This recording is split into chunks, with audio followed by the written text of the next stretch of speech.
Вистинска градежна офанзива започнаа двете општини Кочани и Пробиштип во насока на реализација на проектот за изградба на патека за екстремни спортови со додатни содржини во поглед на мало акумулационо езерце, сноуборд патека и инсталирање на топови за вештачки снег на двата ски лифта. Во првата фаза од страна на општина Кочани се работи за пробивање до манастирот Свети Васили Велики, а во Пробиштип на формирање на вештачко мини езерце со капацитет до 10.000 кубни метри вода, која ќе се користи за производство на вештачки снег и зависно од излашноста на изворите и за водоснабдување на викенд населбата.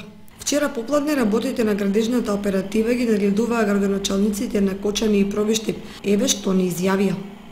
Дојдовме овде на Пониква да видиме какви се почетоците на двата проекти кои што се малку поголеми. Едниот во делот на сноуборд патеката, а другиот во пристапниот пат до манастирот. Наидовме на почетоци на работите во двата проекти и очекуваме дека изведувачот ќе ги заврши работите према динамичниот план кој што му е даден. Се надевам дека овој проект ќе биде само почеток на сите инвестиции кои што ќе треба да се реализираат во периодот што следува, како што деновиве е доста актуелно, се слуша и од владиниот представник кој што известува неколку пати дека владата ќе обрне посебно внимание на развојот на туризмот во источниот дел на Македонија.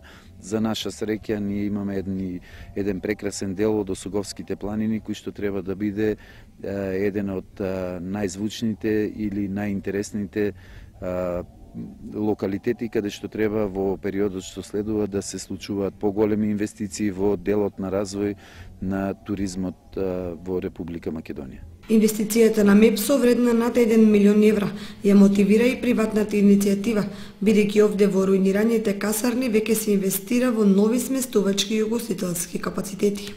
Имаме постојано распишувани конкурси од двете општини и сега моментално на денеска заврши последната лицитација за индивидуални стамбени објекти на страната на Кочанскиот дел, каде се продадени 16 на плацеви, а додека нашите колеги од Пробиштип имаат 7 или 8 парцели кои што се за временно сместување или за деловни објекти, односно за одмаралишта.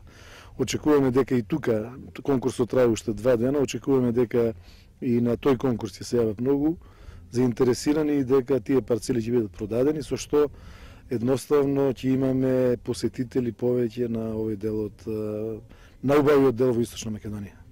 Имаме приватни инвеститори кои што сакаат да инвестираат во хотелски капацитети или во ресторани, во сместувачки капацитети, заради тоа што сепак ова, како што најавуваме и најавува нашата влада, ќе биде еден просперитетен, еден интересен центар за во иднина.